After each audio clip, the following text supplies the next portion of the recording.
I mean, this is our first, you're on my first live stream or, whatever it is. So, I mean, I guess the idea is 3 steps to small business marketing. You're the expert. So yeah, something like messaging and then mode and, the way that people, put it to the internet and then delivery and how that works. Yeah. So I think it comes down to understanding their unique value. Like, what is it that they provide that is different? So geography, so if you're a painter and you're in Brisbane, 100% you are not going to offer any value to anyone in Melbourne. So, I mean, that's obvious, but I often see it in the messaging that they're not communicating that if they're in Brisbane, they are a Brisbane painter. So you've got to, from an SEO perspective, like that has to be communicated in the messaging. It's you are Brisbane's best painter or whatever. I was chatting to a guy today and he only wants commercial painting. And I don't know exactly his situation, but essentially his value is he is Brisbane's best commercial painter. So it's more specific, and it's important to communicate that succinctly, consistently on all the platforms.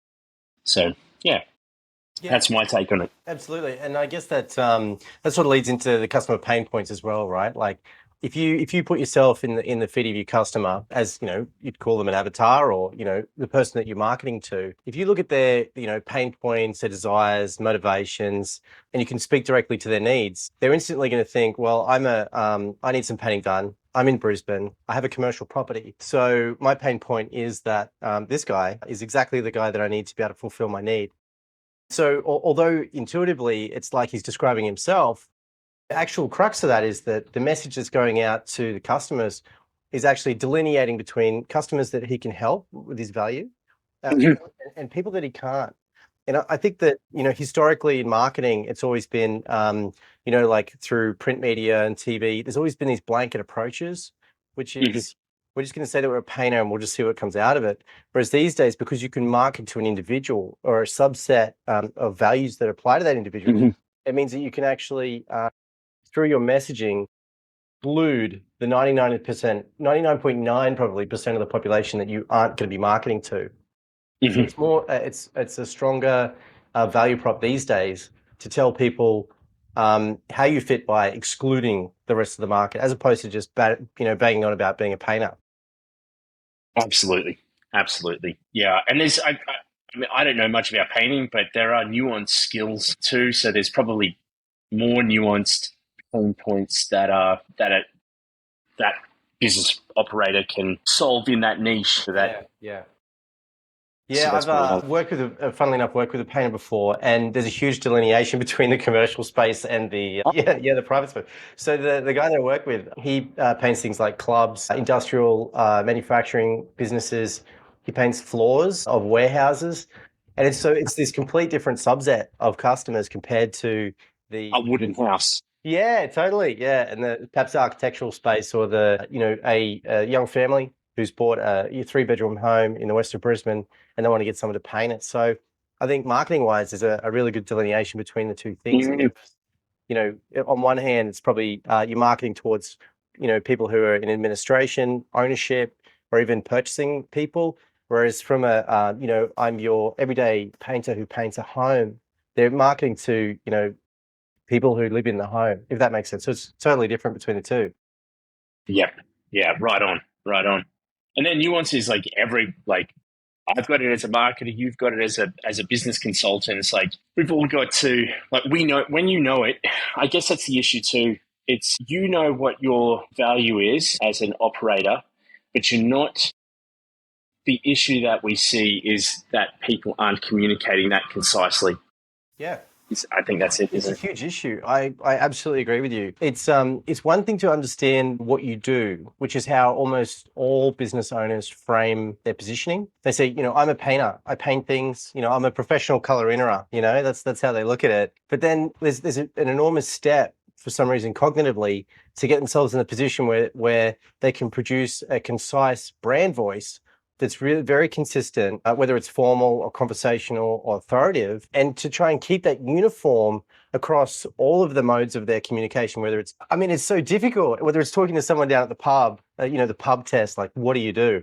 I'm a painter and I primarily paint, industrial spaces for business owners and purchasing, whatever it's, um, or it's, putting on their website or the business card or whichever way they want to deliver that information. Mm-hmm.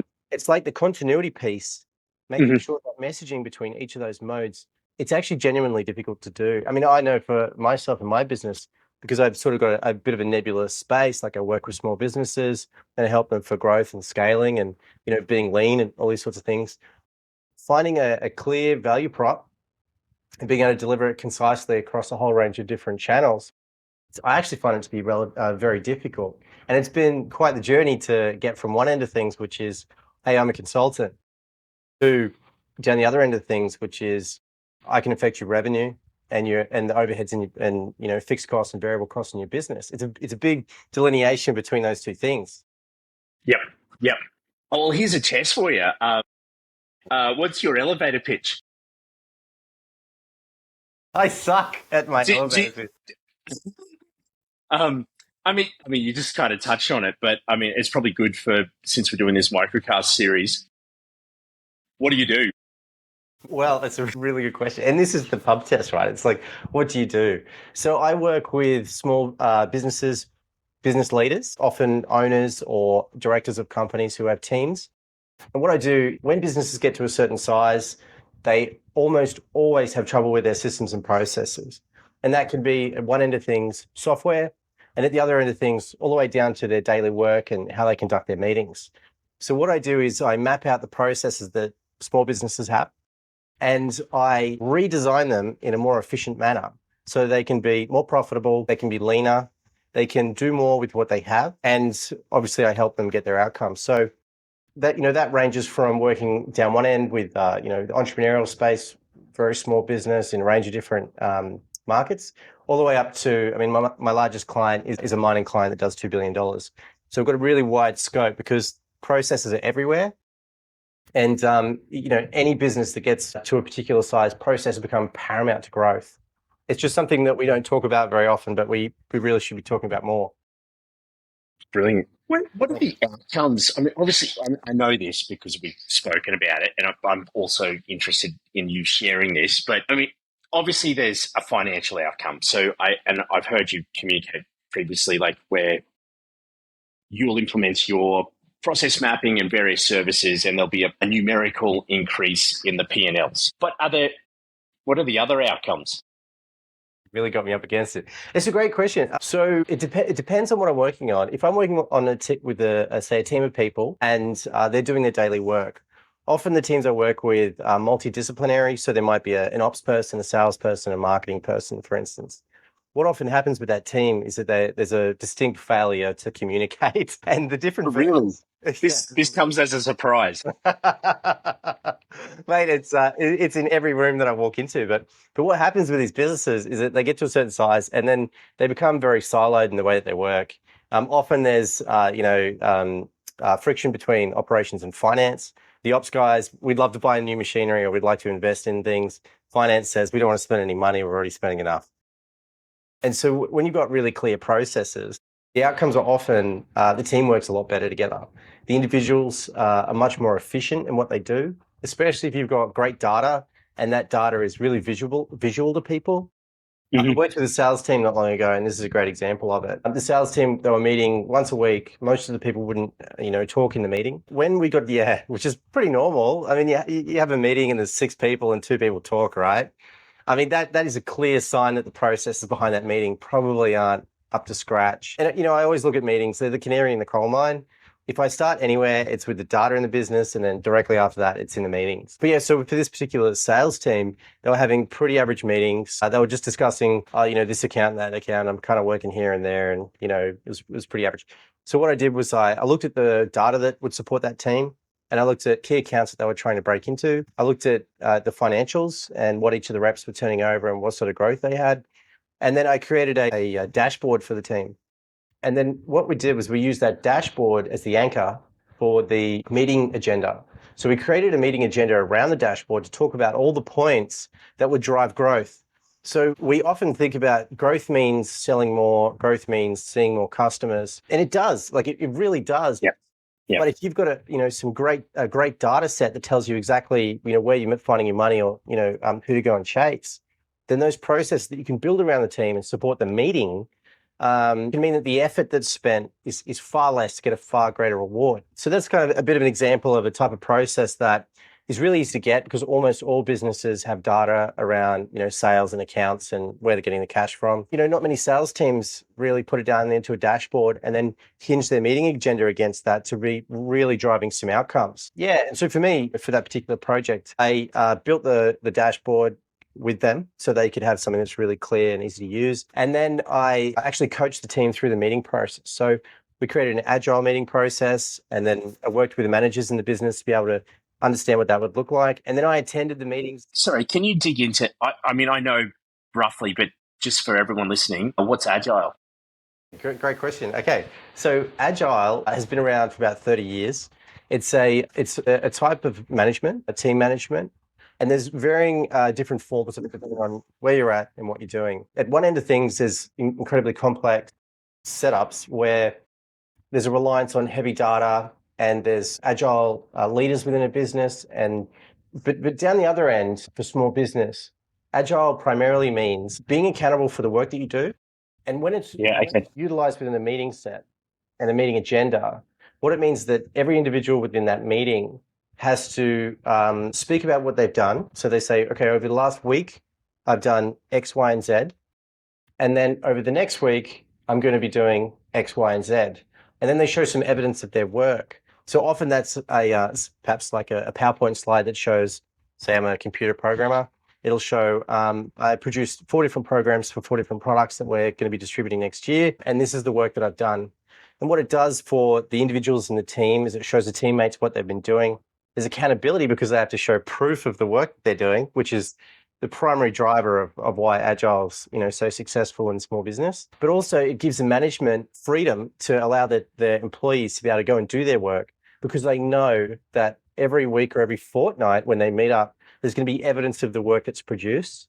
And if they're really it's a great setup. And if they're really smart, what they can do is match up the Agile agenda and the outcomes in that meeting with their business strategy. And if they say, we want to develop a product in the next 6 months, then if you put all your Agile meetings back to back, it should basically show the progress of that project over that 6 months. And at halfway, you should see that you're halfway done. 90% of the way, you should see 90% of the way done. So it takes a lot of the shock and surprise out of project management with teams as well. Brilliant. Yeah. So it's a bit of a cornerstone for businesses that want to get work done without micromanaging their staff. Yes. Yeah. Take the emotional, interpersonal tension out of it so that there's just a process that teams can rely on. Absolutely. And what tends to happen is that initially there's reservation for people, right? Because you're like, well, what do you mean I've got to speak in the meeting? I never speak in the meetings. What do you mean I've got to produce evidence of my work? What are you guys, like, you're tracking me? Like, what's this about? Yes. And that's like the first 2 or 3 different meetings that you have are always completely awkward like that. But then after a short period of time, it turns into your employees tend to plan better because they want to make sure that when they go into the meeting, they're dynamite, So there's always this sort of like fuzzy gray area at the beginning where it's like, it's kind of awkward. But then once everybody settles into what their role is, they understand, oh man, this is actually a fantastic opportunity for me to manage up and be able to deliver great information to my manager and everybody else across the team. So they can all see how great I'm doing. And it also sorts out the men from the boys, right? Because it gives the managers an opportunity, if there are staff members who've been flying under the radar, to be able to look at them and say, okay, well, I can now see that there's very little delineation between, say, that, the work, we want you to do and what you're actually getting done. Perhaps we can, aid you or help you along a little bit. So it's a real, it lifts everybody up to a pretty high standard because the best person in the room that puts up great work, everybody wants to beat them. So it's a pretty good little management tool. Brilliant. Yeah. That's cool. So that's what you do. Yeah. You passed. I was grading you. We'll be discussing this in your Agile. Yeah, that's generous. Yeah, yeah. Look, I mean, the basic thing is like all businesses, when things go wrong, they default to the level of their processes. It's not spoken about enough. Um, I've been in the industry for 25 years, and that's amongst the good times and the hard ones. And in the businesses that I've worked in that have been set up really well with their processes, when things go wrong, it's just not such a big deal. But if there's, say there's limited systems and processes and a key member of the team leaves or something goes wrong in regard to the what they're trying to achieve, then it can be really challenging for business leaders to be able to pull that thing in a line and herd the cats in a way that they're still going to get their outcomes even though things are going wrong. So yeah, really good mature processes are actually essential, especially once you get to a certain size. More than 4 or 5 team members, and all of a sudden you're in, hey, what are our processes like? Yeah, yeah, absolutely brilliant. That's great, Bobby. Well, yeah, I'll also put a link to your website too if anyone's sort of interested. And yeah, also welcome to Business Advice. Now that you're officially official. Yeah, that's great. I haven't got my badge or my medal Yeah, my well, yeah, the look brand. It's a like, yeah, yeah. That's Do I just take it on the arm? like a sticker. Yeah. Yeah, just brand me on the arm. That would be great. No, mate, it's really good, and thank you so much for the invitation. Like you, a lot of the work I do is having conversations with business leaders. My network is my value, and anybody that wants to reach out and have a conversation about any of the issues that they're having, almost all the work I do starts with a conversation, and I love it. It's what I do, so. I think it's a great forum for it. And business advice, I mean, it's rooted in the right place, helping people do the best they can in their business to help their employees and employees' families. I think that's a brilliant. Yeah, yeah, absolutely. Yeah, thanks, man. Yeah. You want to go back to the branding thing? I mean, you're the expert, mate. Let's hear something from you. What's your pitch? What's my pitch? Websites, SEO, PPC now. Yeah, that's what I do. And I do it gooder than everyone else. You're good. How's that? That I love what I love is seeing men who are taking care of their families and they have started whatever business to provide for their family, and then I help them communicate their value so their calendar is completely filled with their ideal customers. That's what I love doing. Yeah. So that's what I do. Yeah, and it's incredibly valuable. I think, especially for businesses sub 5 mil, it tends to be that having a really good lead flow is the conduit to success. Um, you know, leads are often very difficult for small players in any market. I think if you look at digital marketing and that space, it's a pretty cluttered space and it's very competitive. So for a small operator, it means having a good expert on site who can give great advice. I think it shortcuts the process because you can spend a lot of time trying to understand and learn and do it yourself. And there's a very challenging and large issue with that, which is that although it seems like you're saving money by learning and doing it yourself, I think No. it's Yeah. such a journey. I did that myself in the early days. I thought I'll do it all myself. But almost all the big leaps that I've had in my business have come from bringing in experts who are better than me and walking through the journey with them so that I can understand what's going on. And also the work can be done at the same time because I don't believe that there's such a thing as continuous improvement while you work. It's got to be, you've got to improve outside of your regular work, which means focusing on, individual tasks like marketing. And whilst you're marketing and trying to learn, you're not delivering value to your customers. So yeah, Yep. I completely understand what you're doing.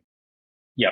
And the guys, like, they're generally really technically good, whatever they do, whether it's building sheds or welding or painting. Like, I'm not good at any of those things, but I am good at digital communication. So that's what I do. What they're really good is like with their hands doing their widgets, like whatever they're technically good at.